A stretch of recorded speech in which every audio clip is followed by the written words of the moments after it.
Agora, a grande análise no Now há minutos são nossos convidados, o Afonso Moura, geopolitólogo do Now, e o professor Eduardo Correia, analista do Now. Meus senhores, boa noite. Olá, boa noite. Bem-vindos. Vamos aproveitar e pegar já nestas últimas declarações de Donald Trump, uma viagem histórica de onde saíram grandes negócios. A verdade é que Donald Trump tem falado muito dos acordos, dos negócios. Aquilo que nos é transmitido para nós, aquilo que nós vemos, foi assim tão vantajosa esta visita? Bem, José Pedro, a mim parece-me que isto é uma questão em grande medida conceptual. O que é que eu quero dizer com isto? Nós sabemos que, vindo desde o século passado, nós tivemos uma grande intensidade naquilo que eu chamaria o economicismo.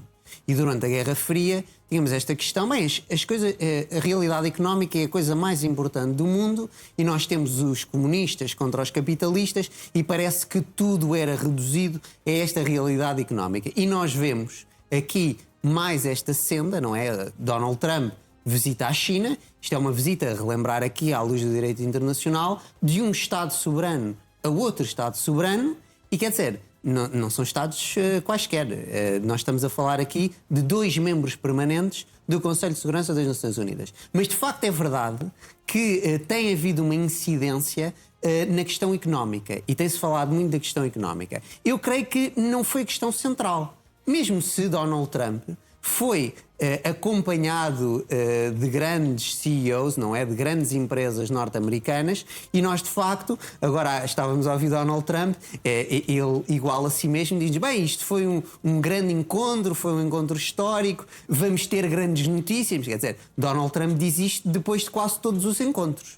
Ainda por cima, quando nós estamos a falar deste tipo de nível, não é? China, Estados Unidos, a própria Rússia e outros países de primeiro nível. E a mim parece-me que Donald Trump, e é muito interessante, porque ele durante esta visita falou com a Fox News, ou seja, foi entrevistado mais do que uma vez. E agora, a mais recente que eu vi foi com Bret Baier, um jornalista da Fox News, e a questão de Taiwan voltou-se a colocar em cima da mesa. Quer dizer, e aí a economia desaparece e nós entramos numa lógica que é uma lógica, eu diria, que é puramente política. O que é que acontece aqui no caso de Taiwan? É que o jornalista dizia a Donald Trump, bem, mas a nossa política mudou vis-à-vis de Taiwan. Trump, não mudou nada, mas quer dizer, eu não quero atravessar um grande percurso para depois ir ter que fazer uma guerra e para ter que defender Taiwan. E nós, de facto, temos aqui uma questão que me parece que é uma questão primordial e é uma questão que acaba por colocar a questão económica num segundo plano. A mim parece-me que a China quer, em alguma medida, continuar com aquilo que tem feito nas últimas décadas, que é a reunificação, não é? Com a ilha, e relembrar-nos aqui que os Estados Unidos da América, de há muitas décadas a esta parte, têm a política de que há uma só China. Na realidade, nós temos 2 governos e uma nação. E neste momento, aquilo que me parece é que Donald Trump teve um encontro com Xi Jinping, que foi um encontro importante. No entanto, eu diria que é errado nós olharmos só para esse encontro do ponto de vista económico e acaba por ser redutor.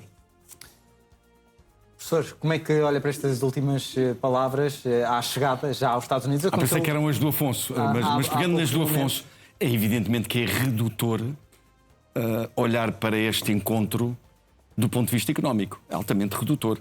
Até porque nós não ouvimos nenhum acordo.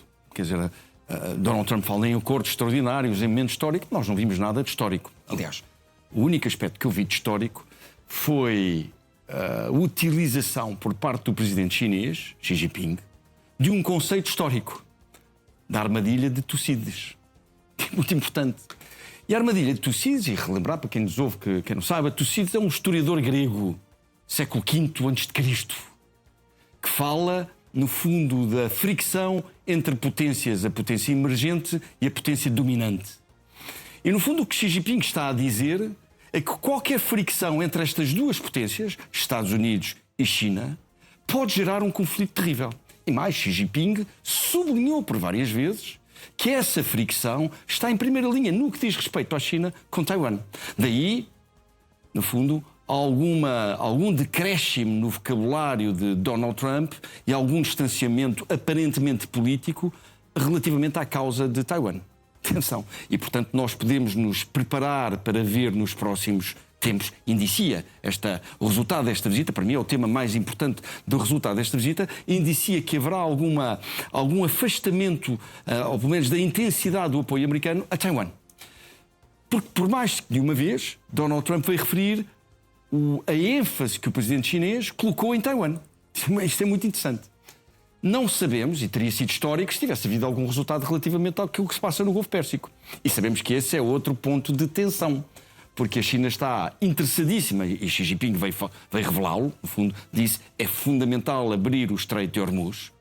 Donald Trump depois vem fazer uma coisa muito indelicada, que faz sempre, que é no fundo dizer que o presidente chinês disse-me que estava de acordo, porque ninguém faz isso. Exagera, não é? Ninguém faz isso. Quer dizer, só Donald Trump, com base na sua total incapacidade de ser diplomata, de ser até bem educado e respeitador dos outros.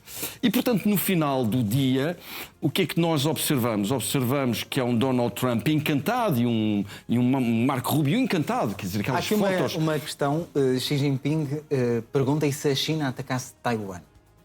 E Donald Trump diz que, aliás, disse aos jornalistas que guardou a resposta para ele. Se a China atacasse Taiwan, no fundo subjugaria Taiwan. A China só ainda não atacou Taiwan porque não quis. Porque os chineses são muito mais pacientes, são muito mais estrategas, são muito mais qual seria a reação pacientes. dos Estados Unidos? Não seria nenhuma. Quer dizer, nós estamos a ver a dificuldade que os Estados Unidos têm em, no fundo, atacar o Irão, com um conjunto de bases à volta do Irão em todos aqueles países, com um conjunto fácil, no fundo, de aproximação. Agora vamos lá imaginar o que é que seria para os Estados Unidos, no fundo, atravessar o Oceano, não é o Oceano Atlântico, tão pouco, o Oceano Pacífico, para irem ao lado da China defender um pedaço de território. Evidentemente não. Taiwan é um comprador de armamento aos Estados Unidos e, portanto, para os Estados Unidos é uma situação confortável, no fundo, este aparente apoio político a Taiwan, mas que por detrás desse apoio político existe sim, e aí não é secundário, um interesse económico, nomeadamente na venda de bilhões de dólares de armamento. Portanto, eu diria que a China e Xi Jinping, o Imperador Vermelho, aliás, eu trago a capa de um livro muito interessante sobre a vida de Xi Jinping, para quem esteja mais interessado em conhecer o modelo de pensamento de Xi Jinping, é bom conhecer a vida de Xi Jinping, conhecer a vida do pai dele, que esteve ao lado de Mao Tse-tung e que depois foi, no fundo, afastado e condenado. É alguém que conhece bem a China, é alguém que viveu desde criança junto do Partido Comunista Chinês e, portanto, ele é hoje o líder chinês mais importante a seguir a Mao Tse-tung. Daí está bem escolhido o Imperador Vermelho. E, portanto, estamos perante um líder muito mais tranquilo, muito mais calmo, muito mais estratega do que Donald Trump, que é, no fundo, extremamente errático. Nós Eduardo, permite-me defender o Trump. Tocaste num ponto muito importante, que é o ponto do Tucídides. De facto, não todos apanharam isso e é muito interessante ver onde é que Tucídides foi mencionado. Porque ele foi mencionado desde o presidente chinês Xi Jinping, e a armadilha de Tucídides à qual tu fazias referência é importantíssima. Porquê, a meu ver? Porque há uma década a esta parte nós tivemos aquele cientista político anglófono, não é, o Allison, que colocou isto no meio. Certíssimo. Exatamente, esta tal armadilha do... E é engraçado a armadilha de Tucídides, porque não há muitos dias aqui, não foi contigo, José Pedro, foi com a Bruna, eu trouxe de facto esta questão do realismo contra o idealismo, não é? Aquele famoso livro do Nietzsche, O Crepúsculo dos Ídolos, em que ele diz que a cura ao idealismo platónico é o realismo de Tucídides. E agora, lá está, antes de Cristo, estamos a falar há muito tempo, e as pessoas às vezes dizem: mas isto foi há tanto tempo, há tantos séculos, o que é que isto interessa? Interessa sim, porque quando o Allison vai a Tucídides, ele tem uma interpretação do Tucídides. Ou seja, nós estamos a falar, o livro que o Tucídides escreve como grande historiador é a história da Guerra do Peloponeso, que mete as duas potências, não é? A Atenas e Esparta. Exatamente, as duas grandes, e de facto Allison dá ali um toque e dá ali uma visão sua também. Mas ele vai fazer a comparação Estados Unidos-China. Atenção, ele traz Estados Unidos-China. Exatamente. Aliás, nós também depois já ouvimos a falar, por exemplo, na Primeira Guerra Mundial, era a Grã-Bretanha contra a Alemanha, não é? E de facto é interessante ver isso, porque historicamente, no início da modernidade, Portugal para Castela, que foi a transição que às vezes eles fazem, dizem que foi uma das poucas em que não houve uma guerra. Ou seja, em que a preeminência A fricção acaba por não gerar guerra.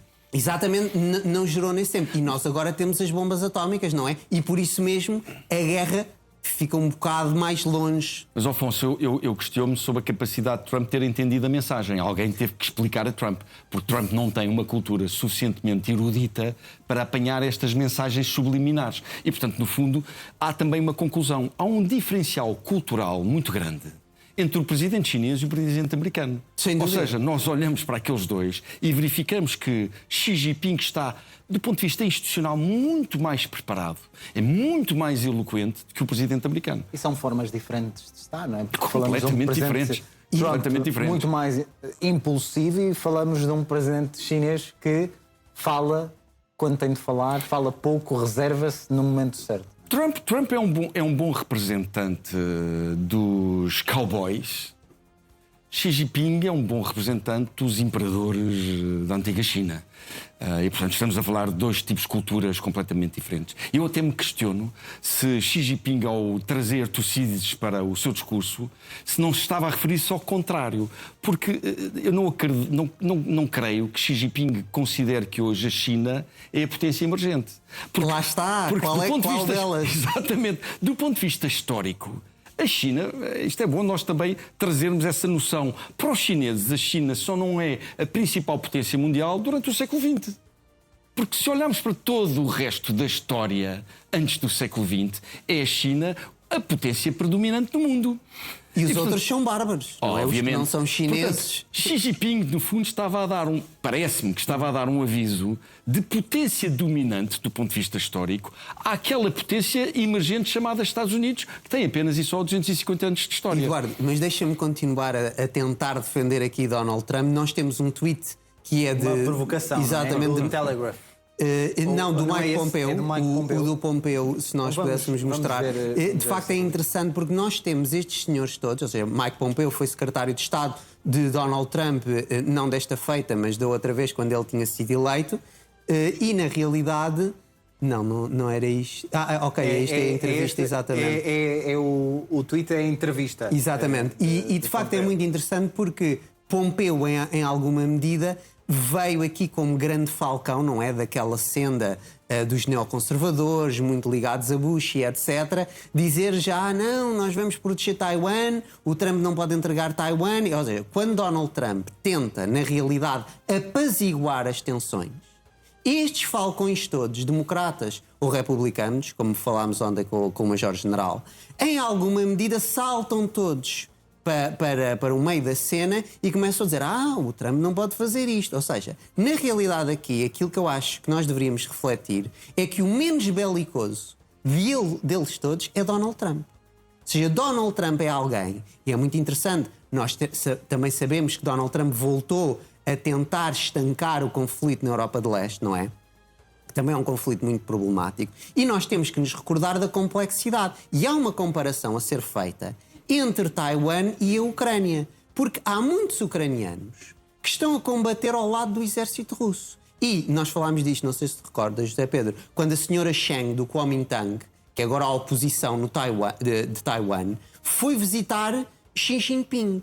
E, de facto, nós temos muitos em Taiwan, também uma oposição, que veem com bons olhos uma espécie de reunificação e não gostam da intromissão norte-americana naquilo que eles consideram como assuntos internos chineses. Ou seja, nós estamos aqui, nós temos que olhar para a realidade tal como ela é. Gostemos nós dela ou não. É esse o princípio base do realismo político. E nós, na realidade, temos tanto em Taiwan como na Ucrânia uma realidade que não é homogénea. Temos uma realidade heterogénea. Ou seja, nós temos vários pontos, nós temos várias fações e nós, de facto, quando olhamos de fora, é muito fácil simplificar e dizer não, isto, o Taiwan está contra a China, a Ucrânia está contra a Rússia, mas depois, quando nós começamos a escavar um bocadinho mais, nós apercebemos que a realidade é mais complexa do que às vezes nós fazemos transparecer, também por culpa nossa, às vezes com o problema do tempo, e temos que dizer as coisas, nós temos que ter noção desta complexidade. Até porque Taiwan, Afonso, é resultado de uma dissidência política, em termos macro-históricos, relativamente recente. Portanto, é legítimo, em última instância, é legítimo que a China olhe para essa pseudo-independência como algo relativamente temporário. Porque olhando para a história num tempo maior, num tempo longo, evidentemente que Taiwan é um parágrafo de uma dissidência no tempo de Mao Tse-tung. Portanto, é natural que a China não queira ver em Taiwan um país independente porque considera que é parte do seu território. E tem muito a ver também, nós falámos disso ontem, da questão do imperialismo japonês. Relembrar-nos sempre que os japoneses também se tentaram expandir até ali, e há uma tensão cada vez maior no Pacífico. Tensão essa, aliás, que muitos analistas veem, que são mais céticos tendo em conta as boas intenções norte-americanas, que veem os norte-americanos, em alguma medida, a permitir agora ao Japão uma coisa que nunca permitiram nas últimas décadas, que é um rearmamento parcial do Japão, que é recordar-nos sempre que o Japão, na Carta das Nações Unidas, é um dos Estados inimigos, conjuntamente com a Itália e com a Alemanha. E agora parece que alguns na América veem com bons olhos uma tensão entre Pequim e Tóquio e um rearmamento parcial de Tóquio. É muito interessante, o Scott Bessent visitou o Japão e visitou a Coreia do Sul antes de Trump chegar à China. Ou seja, nós temos que perceber aqui, e os japoneses, e aqui há uma dimensão também, que é uma dimensão que nós excluímos, não é? Já falei do problema do economicismo, que é algo que é uma espécie de tabu. Mas é um tabu aqui em Lisboa, mas em Pequim, em Tóquio, isto que eu vou dizer não é um tabu, que é a questão racial. Ou seja, nós temos que perceber que para muita gente daquela parte do globo, aqui na Europa nós descrevíamos outrora como amarelos, eles veem o imperialismo japonês como algo terrível, mas como algo também que confrontou o imperialismo dos brancos, como eles dizem. E é importante nós termos esta dimensão, porque há muita coisa que divide Tóquio e Pequim, mas eles sabem que são asiáticos. E este elemento é outro elemento, tendo em conta os elementos políticos, históricos e tudo mais, que nós temos tendência a excluir, muitas vezes, para nos focarmos só na economia. Isso é um erro crasso. Nós temos que ter bem ciente esta dimensão, porque é uma dimensão, quer dizer, existe ainda naquela zona do globo, tanto no Japão como na China, uma noção etnorracial que nós, devido ao liberalismo em grande parte, já não temos na Europa romano-germânica. E por isso mesmo, eles, quando fazem a política, têm tendência a ver isto. Aliás, nós vimos que Donald Trump, quando estava na China, e Xi Jinping foi cumprimentar a administração de Donald Trump, um dos senhores que ele cumprimentou era asiático, não é? Racicamente. O CEO da NVIDIA. Exatamente, da NVIDIA, e este aqui não era o da NVIDIA, não me recordo agora qual é que é, acho que era mesmo da administração de Donald Trump, e claro, na internet na Ásia, pegou-se logo nisto e começou-se a dizer, quando Xi Jinping cumprimentou esse senhor, relembrou-se dos caracteres fisionómicos dos mongóis e da conquista mongol da China. Ou seja, isto são tudo coisas, estas questões rácicas, políticas, de combate, de guerra, que nós, em alguma medida, às vezes, queremos varrer para debaixo do tapete e falar de economia. Porque a economia é uma coisa mais simples. Quer dizer, se eu fizer um bom negócio, isto é um win-win situation, não é? Como diz Donald Trump. Quer dizer, nós vamos fazer grandes negócios, vamos trabalhar e depois estas componentes todas, que continuam a jogar um papel muito importante na Ásia, aliás, podíamos mencionar o Irão também, se quiséssemos falar de outro cenário, são coisas que nós às vezes descartamos ou damos por contadas aqui. E é importante, creio eu, não abandonarmos essa realidade.